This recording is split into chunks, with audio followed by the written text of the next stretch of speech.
Andrew karo Amanda aso napas sik sadurunge awake dhewe ngomong sing wah-wah iya ngene tak kandhani kok gandeng kene iki nggon seni nggon ketoprak ayo jajan arep apa to ayo kira-kira latihan mbakeke para Sutresna para tetuwa nggoning tuksana kene kanggo tembang woi hati-hati ora apa-apa kanca-kanca ninger nang slendro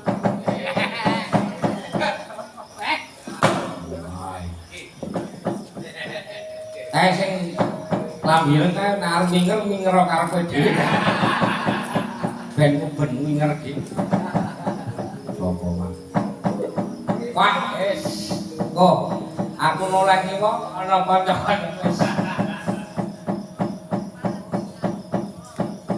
iki apa arep mbageke kok mau nganggo tembang karo tuksana kene iki do seneng ketoprak men iya ning nong men ketok iki gendeng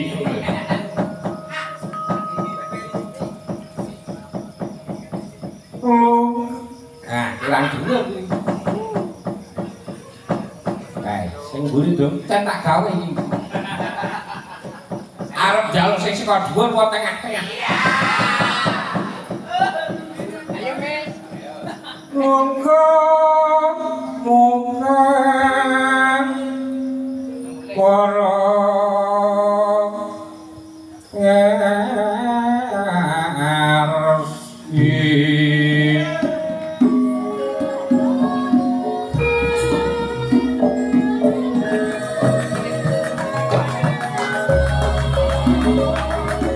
apa tansah gawi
ya iso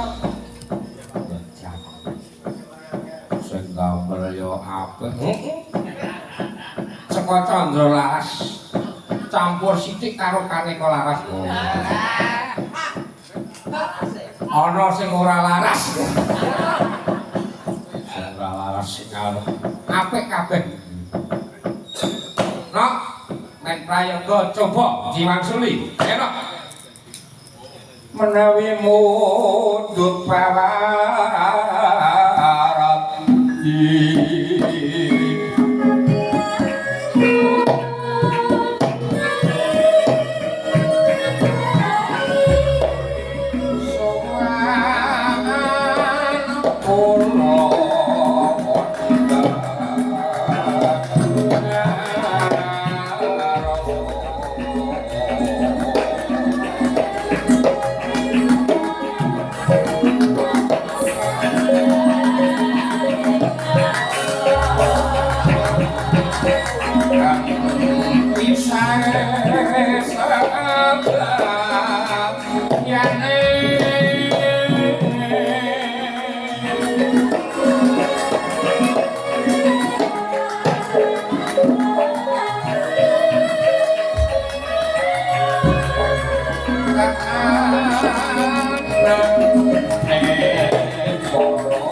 kapur karo sopan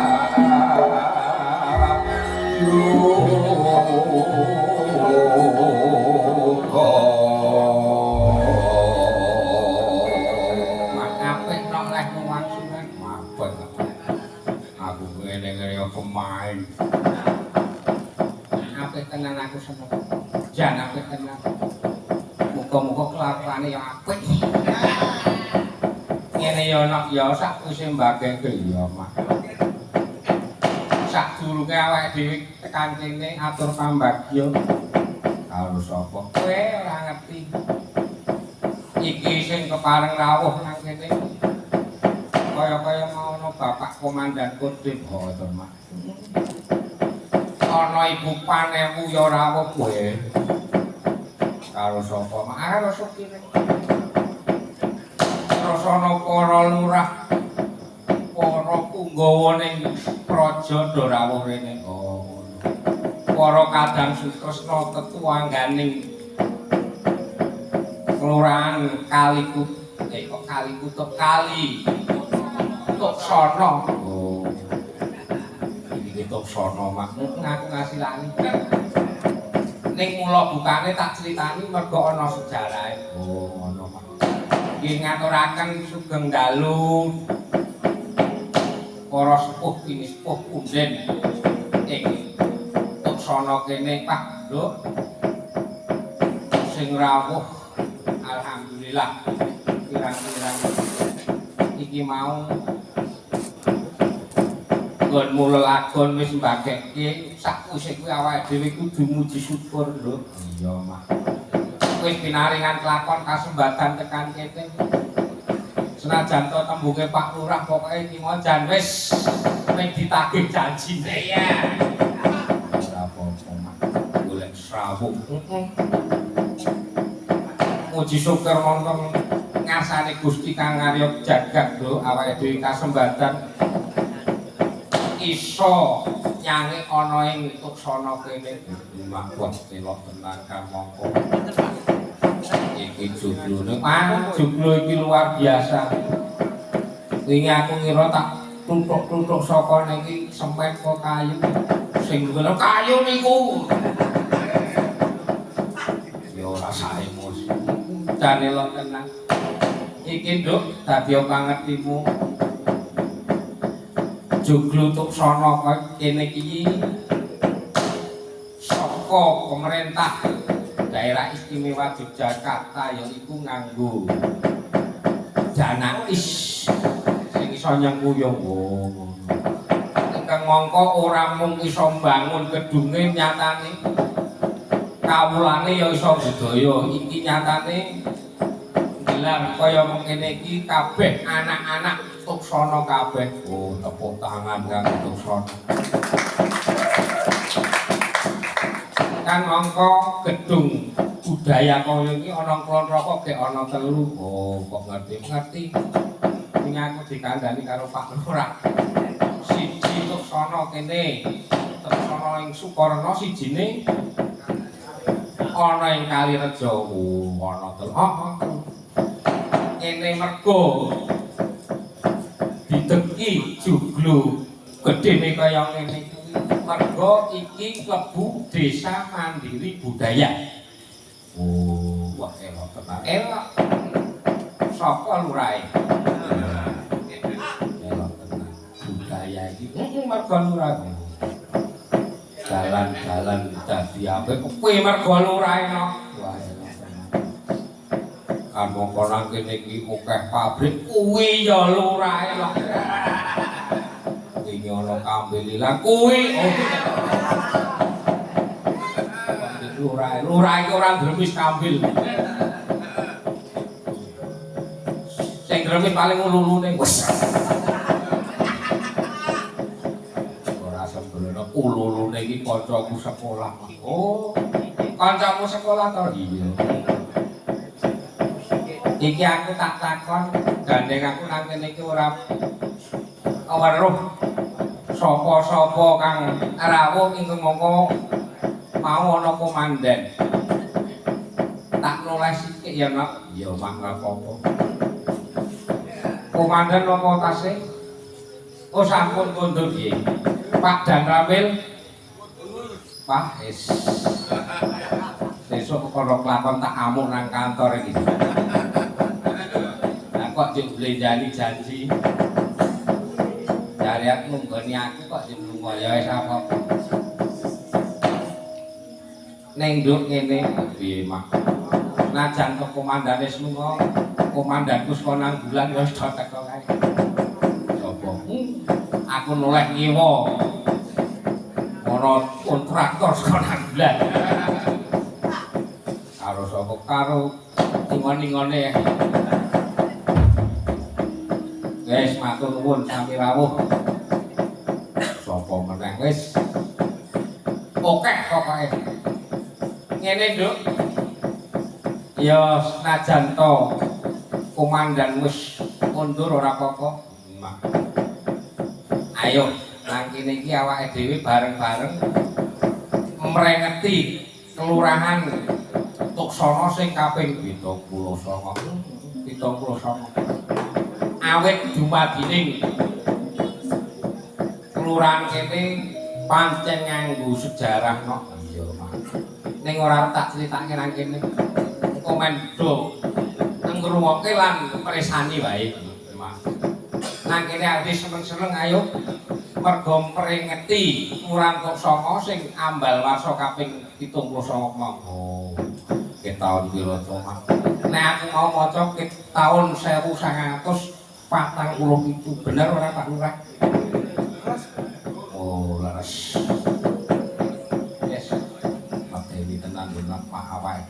Mulane aku mau jane ora ndak grogi. Golek budaya. Ora ampuh. Wah, ampuh tenan iki. Tak kandhani ya nek bengi iki. Nek nggon liya-liyane wayangan kaya iki ngundang bintang tamu. Oh, muka sing ngundang. Ana sing ngundang Mbah Waluyoska. Wonosari. Oh, ngono. Sing gek kondang ki malah Putri Sentolo sapa mak. Mbak Tatin ki wah luar biasa. Liyane do ngundang Tatin. Nang kene ngundang sak dhuwure Tatin. Ya. Sapa mak? Tulus.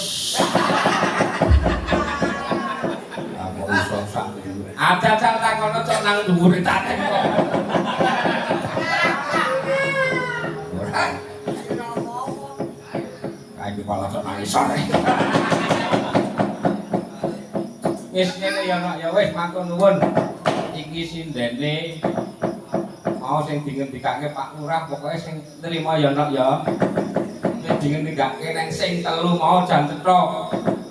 Ngabdi lan rega ngregengke nek kowe ya sembuh engko ana tembung sing penting bensin 2 liter cukup. Ya sesuk pokoke diterima-terimake gandeng aku wis kadung jawab marang kowe nak Septi. Ning yo men ilo-ilo dirasa men do tepung wong aku yo urung wanuh yo mak ditepungke ayo nek sing abang ki aku wis ora gumun iki Kyai sing ageng klambi abang Mbak Septi saka pundi mak takono dhewe saking pundi Mbak Septi Ketinggalan Mbak Cami.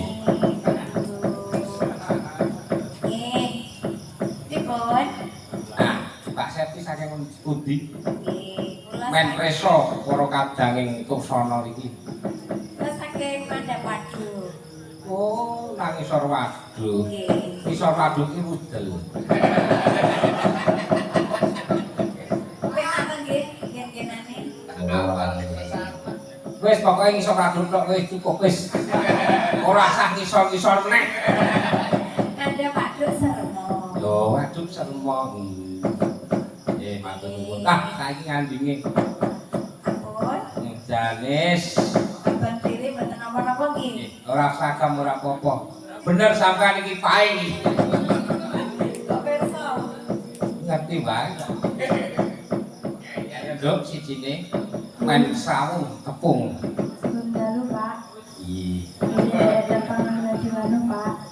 Iya. Di nami kula Mega Prastiwi, Pak.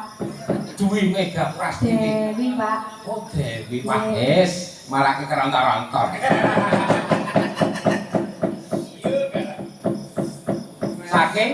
Wah, saking Gunung Kidul, Pak. Wah, aduh dibolok. Wah, Pak Lurah kamu ngapusi ora iki. Saka Gunung Kidul kok njuk ping kerja bakti iki. Matur nuwun Mbak Dewi.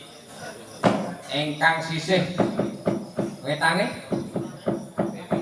Nggih, Sundalu, Pak. Nggih, Sundalu. Nek depan Maulinda. Maulinda. Oh, pancen jenenge apik-apik. Mbak Maulinda saking pundi, Mbak? Wah, saking Sendang Sari. Pengasih. Nggih. Wah, cerah. Nek mriki mlaku napa? Mangkem sepeda motor. Oh, ngates-ates nggih. Nggih, Pak. Nggih, matur nuwun. Sing wetan dhewe sapa ya? Kok kaya senangling. Iya. Pulau Limbu.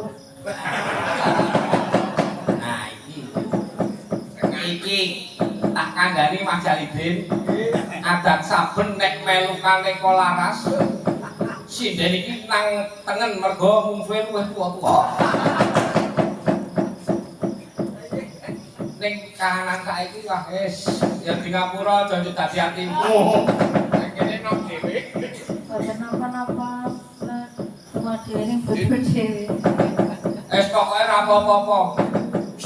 Duwe semboyan sing penting tuwa ning putis ora. Nek tua nek ditebas. Nggih.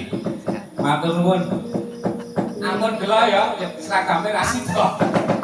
Boten napa-napa. Boten napa-napa padha mawon.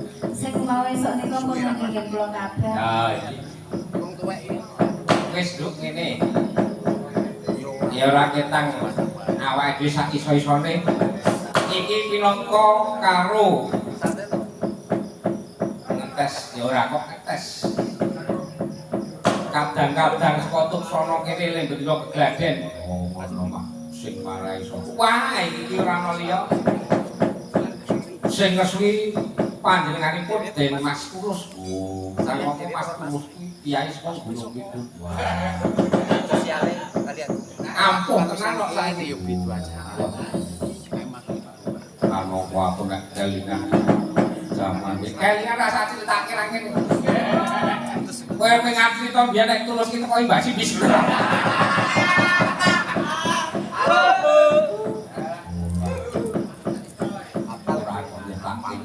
Ning saiki jan luar biasa wis matur nuwun Mas Kulus. Kula nderek seneng ta. Bengi iki iso wan-wan. Ayo tetembangan supaya ora do ngantuk. Tak dongake sing gelem ndelok anggone para kanca beberke kesenian bengi iki rezekine lancar iki. Nek kowe tinjuk mulih mbuh sesuk. Ayo iki jajal di kembangke men ketok regeng men duwe semangat lembangun untuk sono. Jajal gugur gunung.